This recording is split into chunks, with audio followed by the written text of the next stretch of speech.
So welcome everyone. Thanks for joining tonight. My name is Lauren Hedges. I am the event coordinator for Hackforge.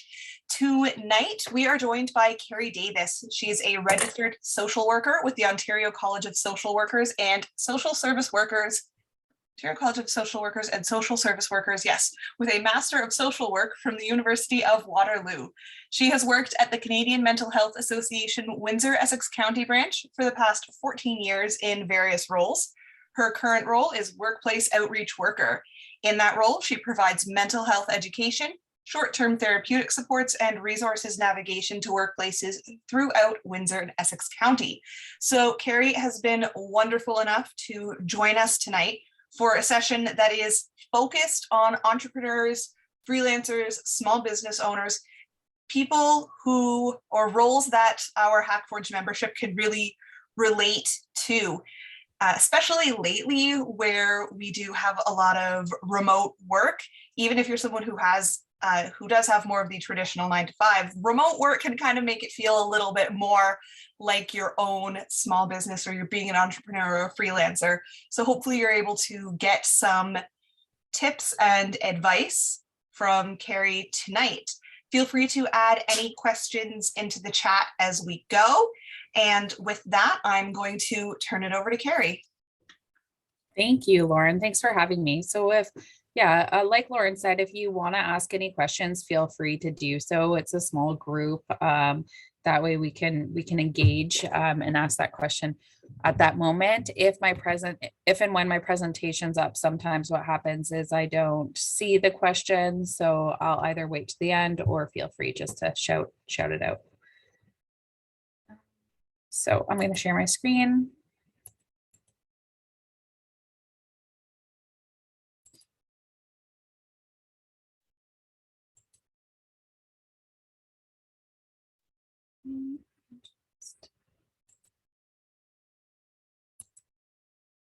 So as Lauren said, I'm providing just this webinar on optimizing mental wellness for entrepreneurs and small business owners. And my name is Carrie Davis. I'm the Workplace Outreach Worker here at CMHA. I'm going to start with a land acknowledgement. While it is a well-traveled land, I respectfully acknowledge and express my sincerest gratitude to be able to gather, work, learn, and reside today in the traditional territory of the Three Fires Confederacy of the First Nations, comprised of the Ojibwe, the Ottawa, and the Potawatomi peoples. I identify as a settler and acknowledge the importance of the treaties and am committed to the calls and action in the Truth and Reconciliation Commission of Canada. Indigenous peoples continue to experience trauma caused by colonial violence. At CMHA, we are committed to advocating for and reconciling with Indigenous communities across Canada. So today we're going to talk about the unique stressors felt by entrepreneurs, small business owners, freelancers, and discuss mental fitness and well-being of Canada's that group in Canada, as well as the impact of loneliness and isolation and ways to manage stress, and some information about local resources that we offer. I do have a few limited local resources, but for every resource I've posted, there's 3 more in its place. So if you ever need resources, feel free to connect with me and I can provide you with that information. So the statistics that we received, or that I have in this presentation, come from 2000, around a research project done by the Canadian Mental Health Association in 2019. So you'll notice that even pre-pandemic, entrepreneurs have experienced higher incidents of anxiety and depression just due to the types of work that they do. So I imagine that the numbers, and we haven't done any more research, and I looked for more research, and there's not much out there specific to entrepreneurs themselves. But I do know that 81% of individuals who are working in Canada have experienced negative mental health symptoms during the pandemic. So as that applies to just workers in general, I imagine that it could be significantly higher in, or just like majority of individuals in small businesses and entrepreneurs due to their business, that they would experience it even at a higher rate. So this gives a statistic about the people that work in small businesses across Canada. But in 2019 and 2020, small businesses were responsible for 84.3% of net employment in private sector. So that was a decrease. They saw a decrease in 878,700 jobs. That was a significant decrease than before. So before they were at 97.9%. So a lot of people were closing their small businesses during the pandemic. We know that entrepreneurs are responsible for survival and success and sustainability of their company. And so they face unique stressors that not everybody else who works in a bigger business experience. So they're taking risks, there's uncertainty, they have high work demands, long hours, already isolated pre-pandemic.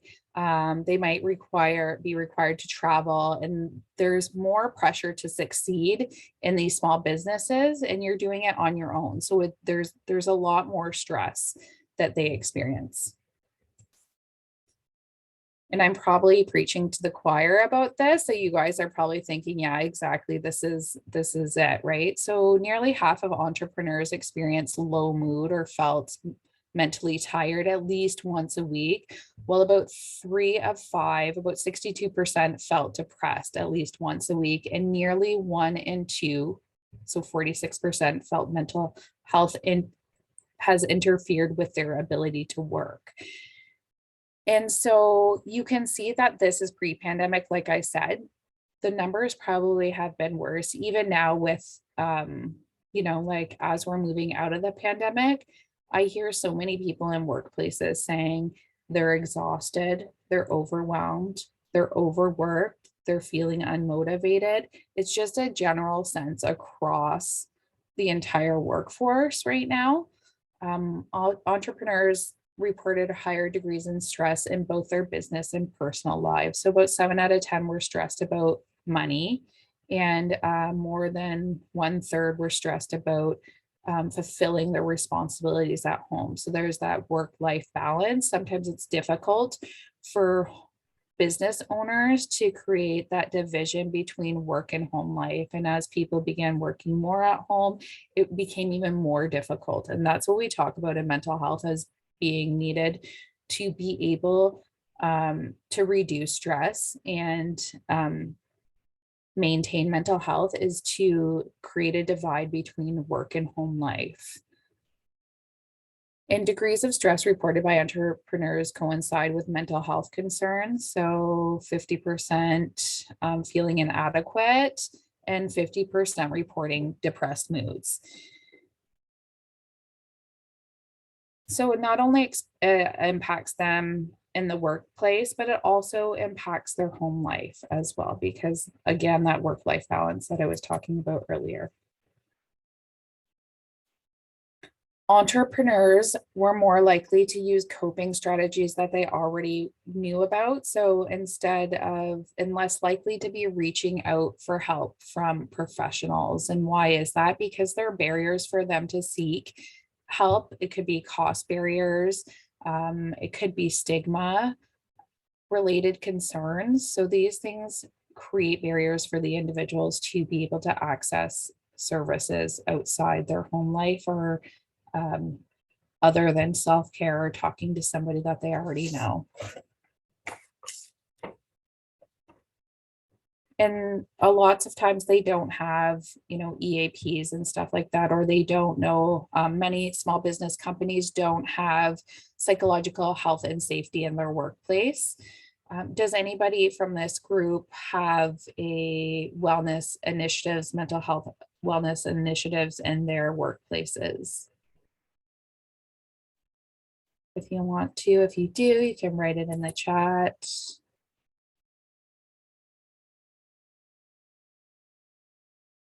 I'll just keep going. So some groups of entrepreneurs were more likely to experience mental health than others. Okay. You make yourself go for walks every day. Yes, that's great. That's a great way. It's good. Yeah.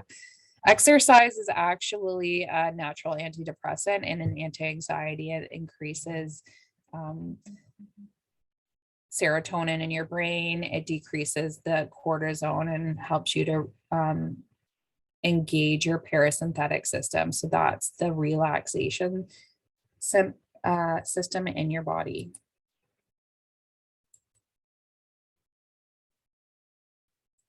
So we begin to recognize the impact of isolation and loneliness. So COVID-19 has had an impact, obviously, on our social connections, and about 54% of Canadians were feeling lonely and isolated. But loneliness is a major barrier to good health for everyone, and it presents some unique and severe implications for older adults. Self-isolation disproportionately affects older adults, and it increases from the age of 50 onward. So as we age, we become even more socially isolated. And those who don't have close family or friends within their safe zone often rely on contacts through social and community programs. So individuals that didn't have those family and friend contacts, they relied on going to work or connecting, and all those places were closed. So that's impacting individuals at a greater level. Working remotely makes people feel isolated. So it's important to check in on coworkers or check in on people that you know are isolated, just to see how they're doing and see if they're facing any problems, if their loneliness can lead to depression and other mental health issues, but it also leads to physical health issues, increased levels of suicidality, and a number of other types of problems. Social isolation is about having lack of social contact with individuals. And like I said earlier, it increases with age, and different demographics are more susceptible to social isolation. So again, like entrepreneurs, small business people that are working from home or are at increased risk, as well as new immigrants, the 2S LGBTQ population are at higher risk of social isolation as well. And again, it causes anxiety, depression, suicidal thoughts, and physical health issues.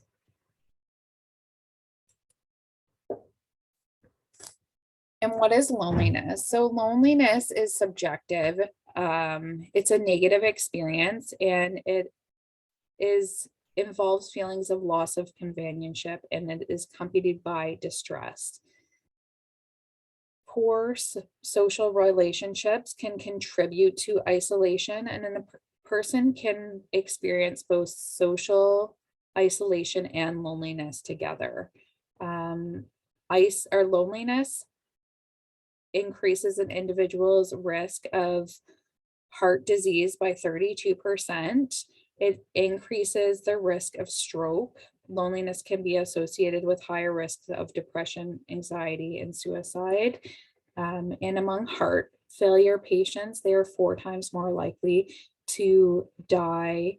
And 68% of individuals who are isolated increase their risk of hospitalization, and it causes 57% increased risk of emergency department visits. So you can see how loneliness contributes to health issues across the spectrum. So if you're feeling lonely in your home, you're alone, you're socially isolated, working from home, you're not talking to anybody, that will increase your risk of so many different issues.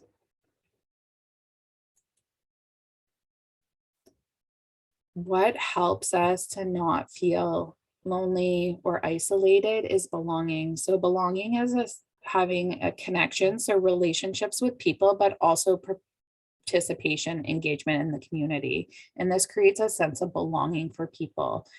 So over the past couple of years, people were extremely isolated. They lacked that connectedness and engagement, and probably seeing a lot more problems related to social isolation and loneliness.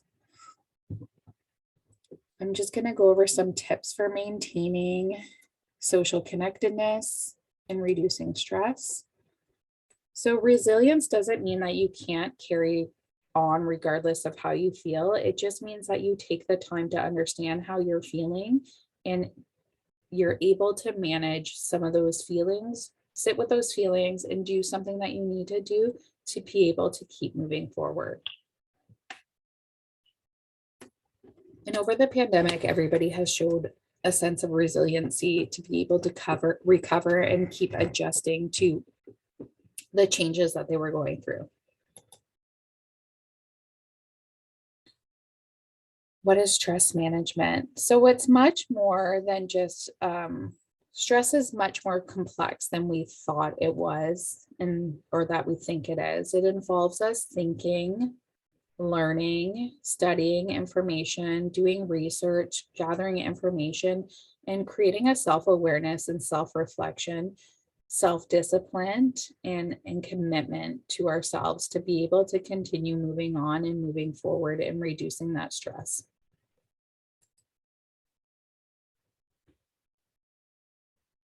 In order for us to understand our stress, we need to be willing to look, learn, and listen. So it's important for us to be kind to ourselves.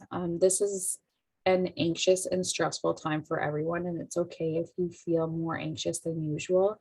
It's okay to take time for yourself to manage your mental health, and you are doing your best, and you can, in time, when simply turning on the news can make you feel overwhelming. So maybe stepping away from the news might be something that you can do to reduce those stress factors. And we mentioned earlier how self-awareness is key. So knowing your signs and symptoms ahead of time, what are your physical symptoms, the behaviors that you do, your thought process, know your coping strategies, and what activates your stress, those behaviors and those cognitive thinking of stress. Know what to do to change the way you act or behave or your thinking process to reduce that stress. Remember, think about your personal history, things that trigger your stress levels and things that you can do to create self-care.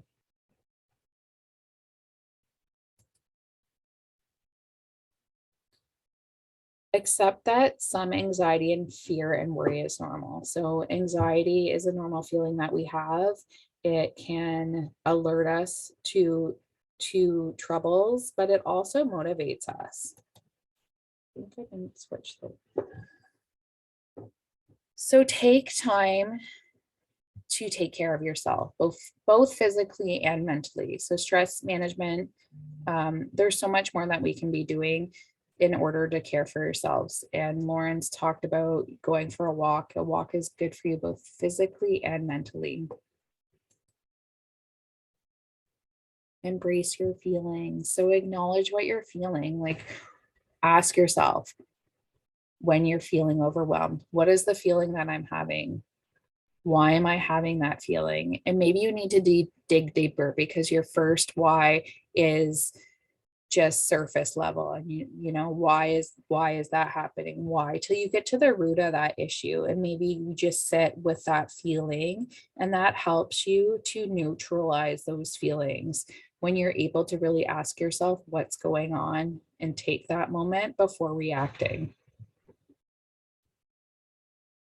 And ask yourself, what do I need to do to be able to care for myself in this moment? And if you can't think of an answer, you can ask yourself, what would you tell somebody else that you know that is experiencing the feeling that you're feeling in order to care for themselves?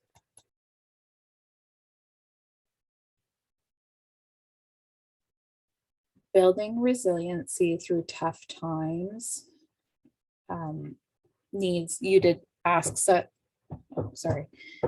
best way to manage your stress and invest in the things that matter the most is to take time out for yourself. So you see, I like this little picture, it says what I thought would make me more productive is hard work, but what actually does is a little bit of hard work by needing that time off, time to sleep, healthy eating, exercise, time for family, friends, and community, time to get out, just creating that balance in your life for self-care, cultivating a support network.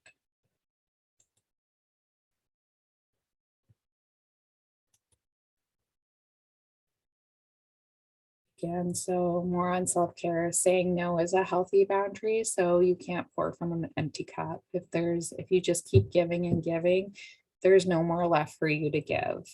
So learning to say no when you know it's an obligation that you can't fulfill, because when we do things, when we don't have enough time or energy to do them, it just makes us feel worse. After work, consciously transition from work to home. So create a routine. What I do is I walk my dogs. So that separates me when I'm working from home. Take a walk with my dogs. That separates me to know, okay, I'm going to let go work for today and then start off on my home life. Again, making sleep a priority. So being consistent with your sleeping patterns, and making your bedroom a sanctuary. So not working in your bedroom if you can. Avoid that. It's starting a new project, doing something, free online courses, spring cleaning, reorganizing, decluttering, reading stuff that doesn't have to do with work. Enjoy a good fiction novel or a crime novel or whatever you get into. Invest in a hobby, do something that you can do that's not work, that you enjoy doing. Get to know yourself. Cutting back on the time you spend on social media or the news. So just unplugging, disconnecting, maybe creating time limits and sticking to them on your apps or cell phones. Because oftentimes our cell phones can keep us up at night, or we can get stuck or fall down that rabbit hole of information that doesn't decrease our stress levels. Offering help to other people when you can. There's something to say about random acts of kindness or doing things for other people. It makes us feel good. So asking family members or neighbors if they need anything, checking in with people by phone or video chat can make a big difference. Giving back to the community boosts happiness. So there's a study that shows that it boosts your health and your sense of well-being. So it can be something so simple as like giving someone a compliment or giving somebody some of the stuff that you're decluttering from your home. Just stuff like that helps to increase your happiness levels. Connecting to your social networks again. So if you're isolated, remember to check in on elderly relatives, friends, or neighbors. You can connect with them at least, once a week, listen to them, offer to talk to them and set up chats, or spend 15 minutes a day talking or writing to a loved one and talking about good things.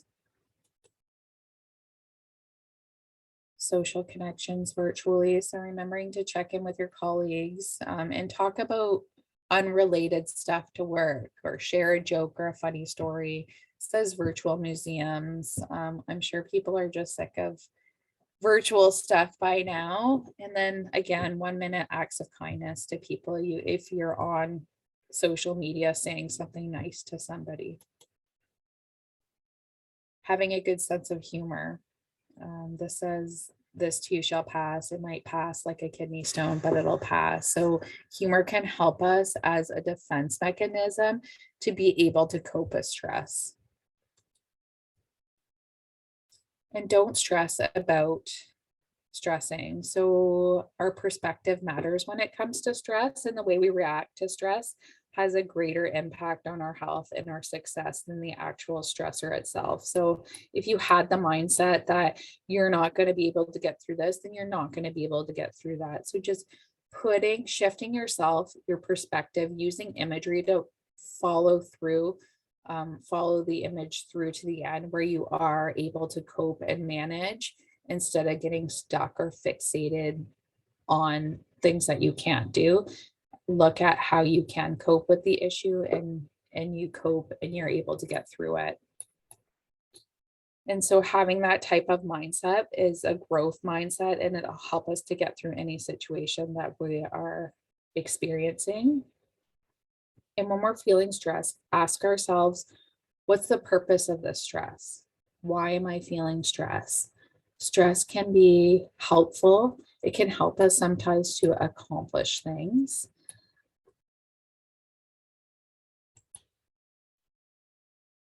And not expecting stability. So things fluctuate, things are out of our power. So focus on the things that we can control and let go of those things that we cannot. Adaptive leaders view all changes as an unexpected part of human life or humanity. Whether or not it's planned or wanted, this perspective prevents a victim mindset from taking over. The time and energy you spend thinking about how poor a situation is will be a determinant. Focusing on the good old days will cause you to miss them and not adapt. So remaining engaged in your work life, doing what you can to fix the things you can, and choosing not to feel personally attacked by situations and people will enable you to keep a more positive outlook.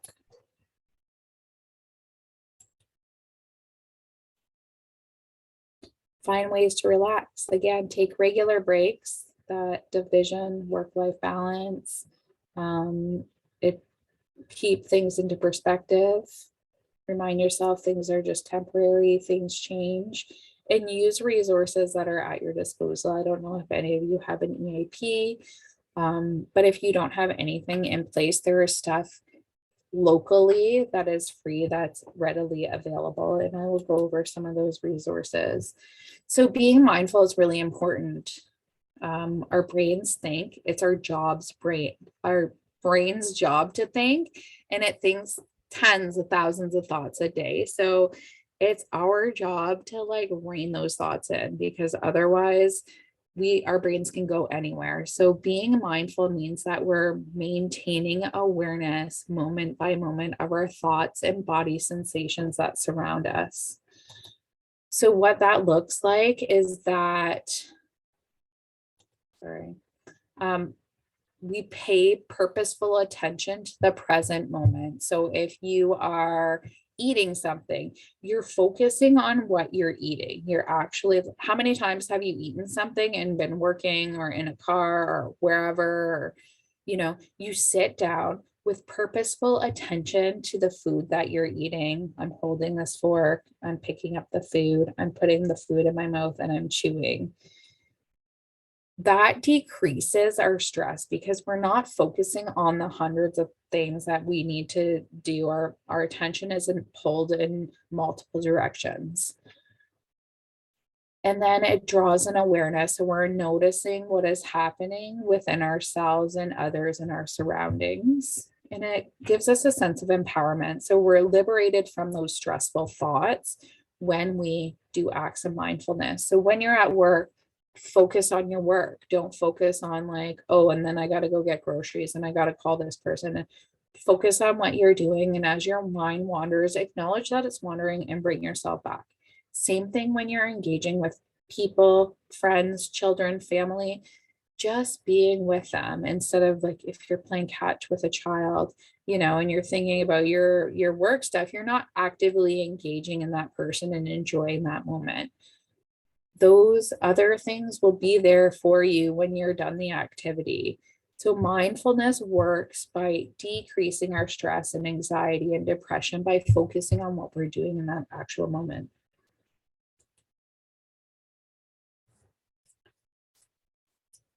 And so this says just take a moment to notice your breath. How shallow is your breath? Is your breath diaphragmic breathing. Are you breathing all the way down into your stomach and inhaling a deep breath and exhaling?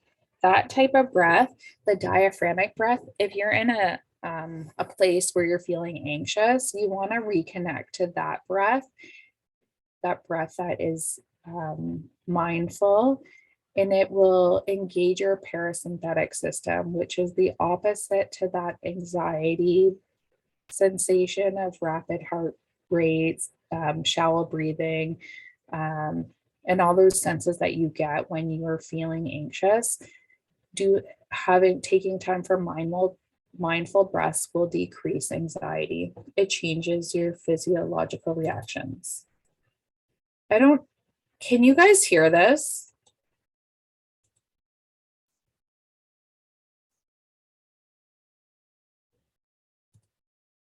No.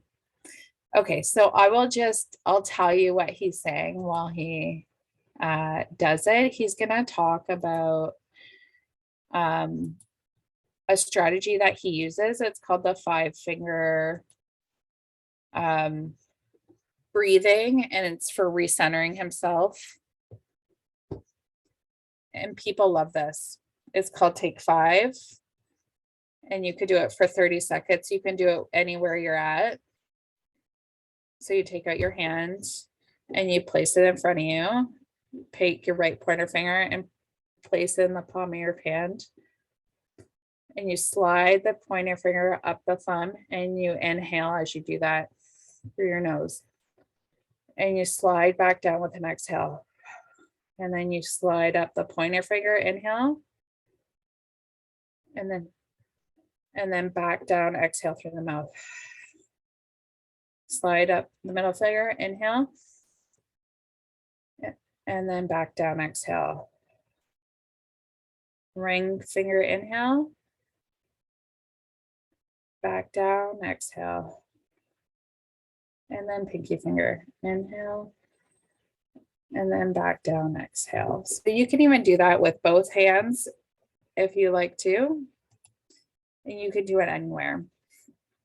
Again, that breathing, connecting with that breath, decreases anxiety and keeping active. So we talked about that too. Again, obviously a natural antidepressant, natural anti-anxiety. It's good for your physical health and mental health. There's all kinds of things that you can do. Even if you don't have a gym membership, you can do stuff at home that can help you increase those endorphins. And there's a couple of websites for yoga. There's also Insight Timer. I love that one. It's a free app, and they offer yoga, meditation, learning series, all for free. And so if you are concerned about someone, you can offer to help with everyday tasks, take time to make plans with them, show them respect, compassion, and empathy. So, and listening to them and assist to connect them with supports. And so now I'm going to share with you just some resources for mental health. If you are unsure if you should go to the emergency room, individuals should go to the ER if they're experiencing suicidal thoughts or self-harming behavior, have substance-related intoxication, or have symptoms of acute psychosis. If they are experiencing a medical emergency, severe alcohol dependency, or aggressive or violent behavior with a risk to harm other people. We now have, from the pandemic that has opened, the mental health and addictions urgent care center. And that's located, it's not at CMHA anymore. It is at the TSC Wellness Center downtown. So individuals who should go to the mental health and addiction urgent care center are anyone who is 16 years and older. You don't have to have a health card. If you're missing your health card, you can still go and see them. They'll see you. They are available. It's actually now Monday to Friday from 11 a.m. to 7 p.m. without referrals, just a walk-in. And that if you're unsure if you should go to the ER or go to, 1 second. So urgent care center, you'll be triaged right away. So what happens if you go, the TSC Crisis and Wellness Center is located downtown. They offer a multiple number of supports in one location. It's the front door to mental health services. So urgent care, I don't know the exact wait times, but as soon as you get there, you'll be triaged to see a crisis worker. The crisis worker will talk to you and decide where you need to go. If you're going to see the urgent care center, if you will go to CMHA or any other community supports. And if you're experiencing mental illness or addiction issues, you can attend here. It's not an emergency service, but they offer psychiatric consultation, psychologists support. They offer connection to other community resources as well as medical monitoring.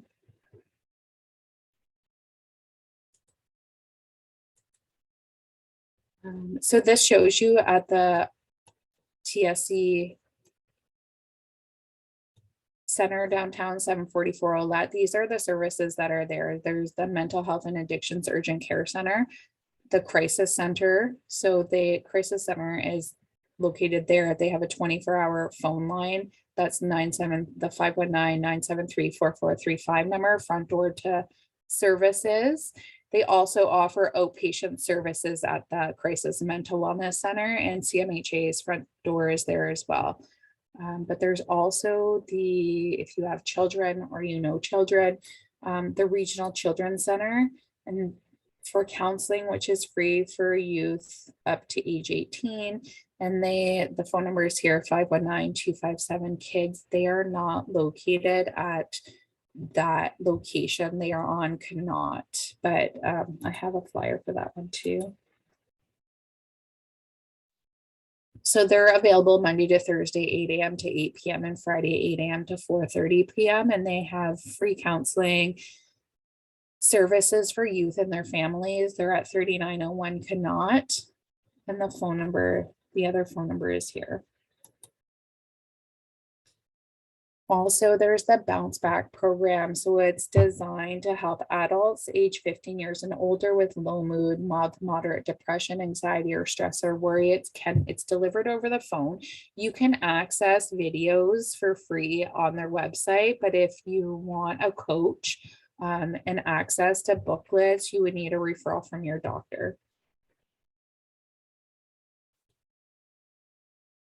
And then again, so my name's Carrie Davis. I'm a workplace outreach worker. I provide mental health support, therapeutic supports to individuals in the workforce throughout Windsor and Essex County, one-to-one confidential counseling up to 6 sessions, as well as referral, service navigation, or mental health education workshops.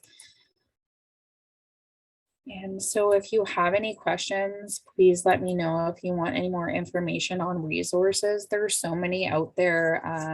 I just didn't want to go over too many because I'm not sure what people are looking for. So if you have questions, again, feel free to email me. I'll go back to my email. So if people email, call, or whatever, and or you can ask me right now, I can provide you with any information.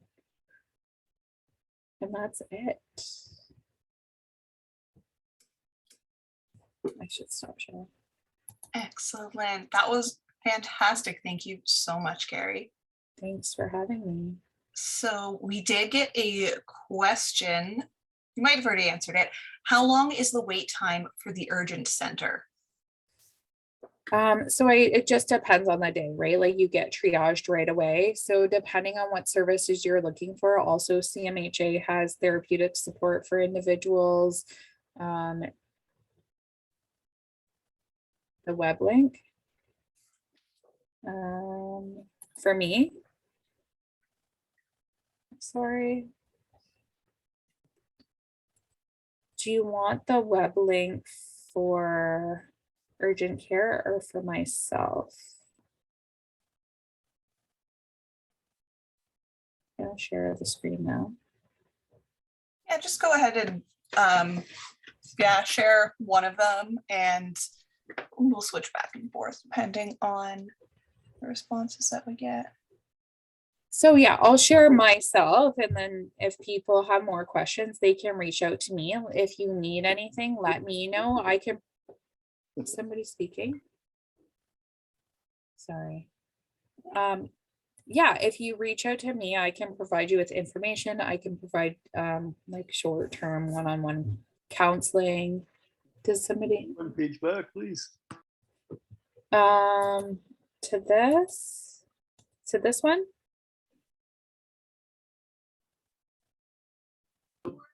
The one with the blue links, the other one. Yeah, that one. Okay, the references. Yeah, thanks. Okay, thank you. You're welcome. Excellent. Yeah, I really liked the information you had at the beginning, all of your statistics and things that you were able to share. Has there been any research done on mental wellness in Windsor specifically? We did do some, and it would be on the Working Toward Wellness website. We recently did, and I can just try to pull that up and share it in the chat. I'm on a committee, it's called Working Toward Wellness.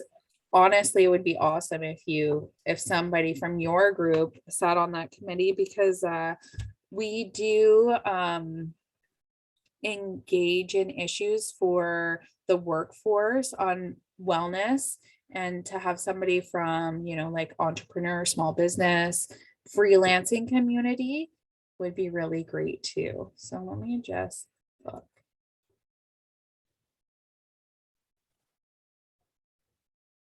I'll stop sharing right now. So we've got a question here, if it would be possible to get a copy of the slides. How do you feel about that? Sure, I'll just share it in a PDF, and that way you have. Yeah, that sounds great. If you just send it to me, I'll email it out to everyone who attended today. So yep, we will get those out to you. Okay, No problem.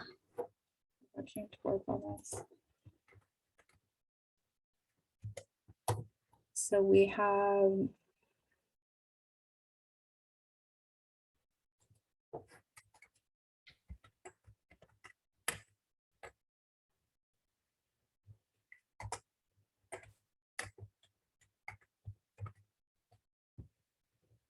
okay, so it's on my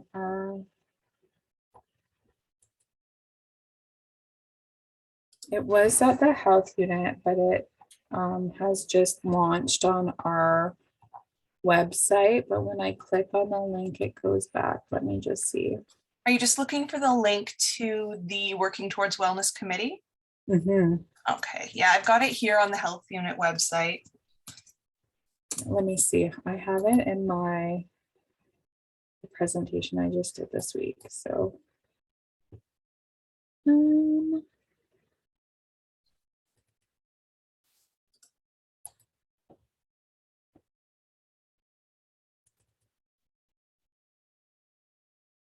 Ooh, so here's an interesting one that you might be able to talk a little bit about. The Windsor and Essex County living wage for 2020 is listed as $15.52 per hour. That is super interesting, a little bit outside the realm of what we were talking about here today. But how often is that updated?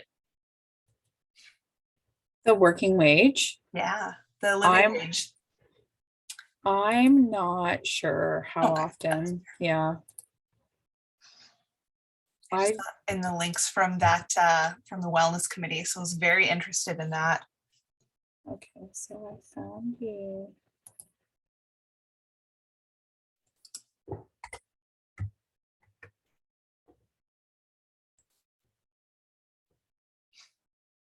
Here we go. It's on our CMHA website now, and so there should be showing up all the healthy working toward wellness, healthy at work seminars. And there was one recently done about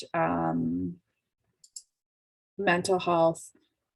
They did a mental health survey in 2020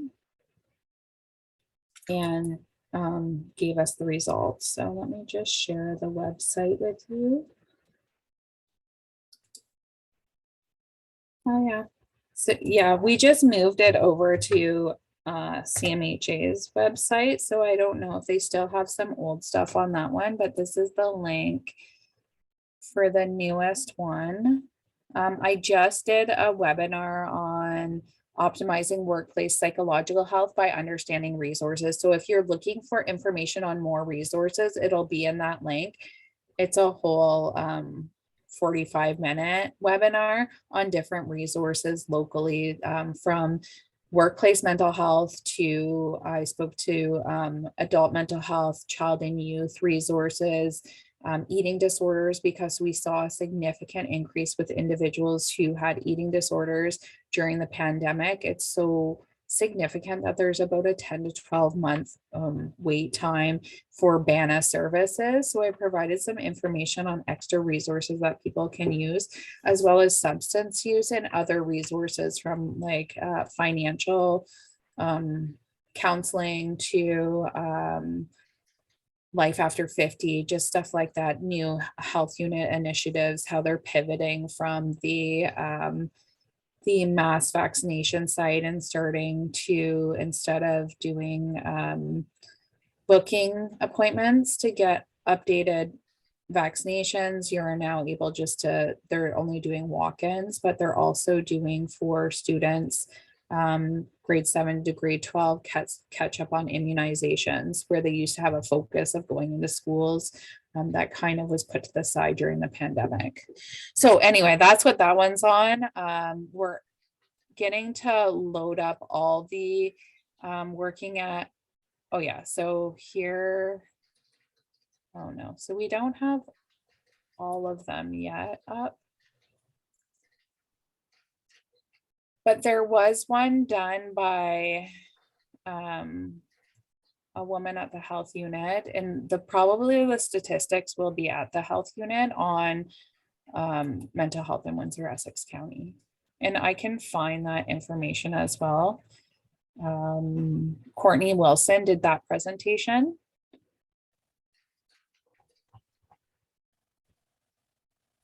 So we're just in the process of moving over the Working Toward Wellness Committee information from the health unit to our website at CMHA is going to house it. So that's why there's like a little bit of a disconnect in what I'm telling you and what we're seeing.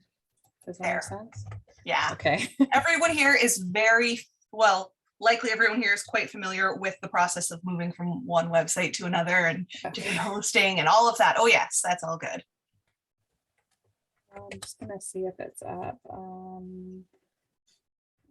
Mental health stats. Yeah, so we did a presentation on that one year. And there was some information put out about from CMHA just across Canada about mental health during the pandemic. But I'm hoping that there'll be more research done. We're looking at just finding out research about providing services in different formats, like what is best.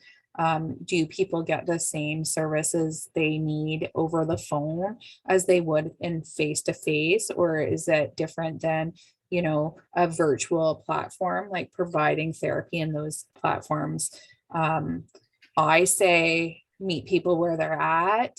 Maybe the ministry says we want to see you doing like face-to-face, but it varies, right? So I would like to see more research on that. I know that there's so much research to be done now, and we're seeing things, but I don't think we have a lot of the numbers. Maybe research was put on hold too, some of it. Anyway, yeah. Makes sense. Yeah. Okay. Coming to 7 o'clock. So before we close it out, does anyone have any final questions for Carrie? You can feel free to put them in the chat, turn on your microphone, whatever you're most comfortable with.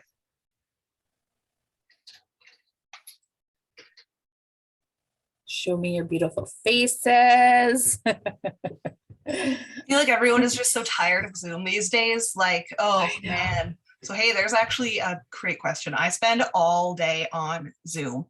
Mm-hmm. And I feel like it is much more tiring than in-person meetings. Maybe it's because I can fit more of them in a day. I'm not sure.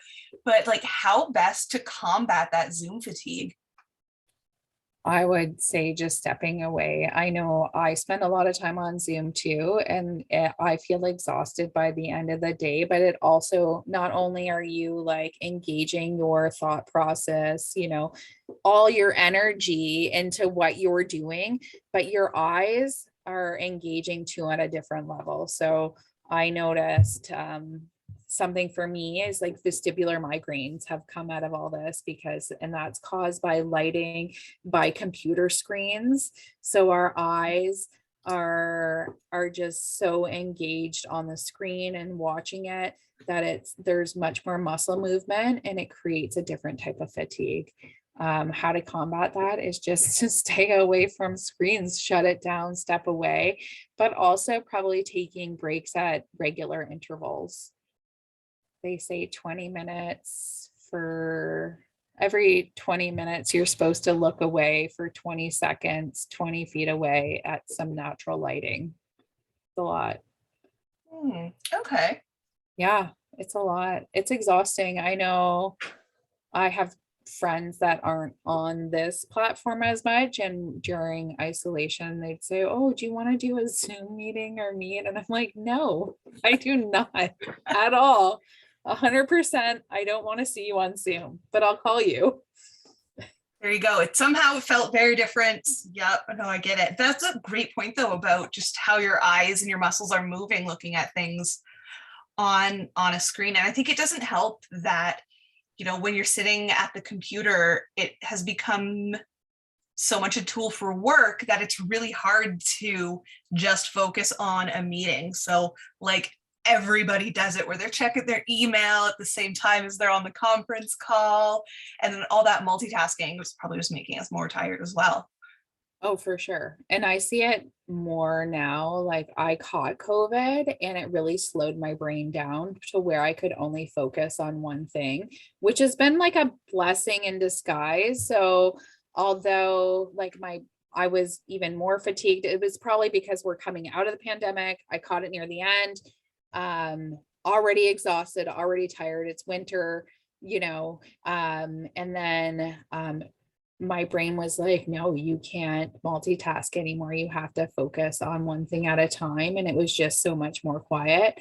And it's been really nice. So I can see people. So I decided, you know, when I'm doing this, this is what I'm doing. I'm not going to be checking emails. I'm not going to be writing another presentation when I'm in a meeting with other people. But you can see people like their faces will light up and they're like, their eyes are going. So we're definitely multitasking more, and it's taking a lot more brain work and creating more exhaustion. Just everybody's exhausted. Like we just need to acknowledge that. It's been like a hard couple of years. And it continues to be. We're just emotionally exhausted, right? So hopefully, you know, like we're going to start seeing people face to face, maybe people that we worked for a couple of years that we've never even seen in person. Like I just thought about, I'm sitting on these committees and I've been sitting on them for over a year and I've never met these people. Like I feel like I know them so well. It'll be nice to be like, oh, this is you as a person, right? Like you're not just like an image, you're a person. So you exist in 3 dimensions. Yeah. Right. So Oh, that'll man. be nice too. Yes. Be nice. Can't wait. Just going out and like talking about work over lunch or over a beer is just so much nicer than talking about work over the computer. So I look forward to those meetings. Yeah, I'm obviously in like the wrong profession. I would like to be talking about work over a beer, but it's not something I'm allowed to do. Maybe after work. I There don't we want to talk about work after work though. Right? No. Yeah. And maybe that's another one of those perks of being your own boss is who's going to yell at me if I'm having a beer on a meeting, right?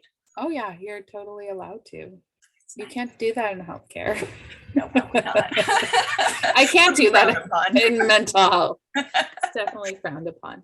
But Right. honestly, if anybody needs any more information, if you're looking for anything else, return to work information, I've got a lot of that.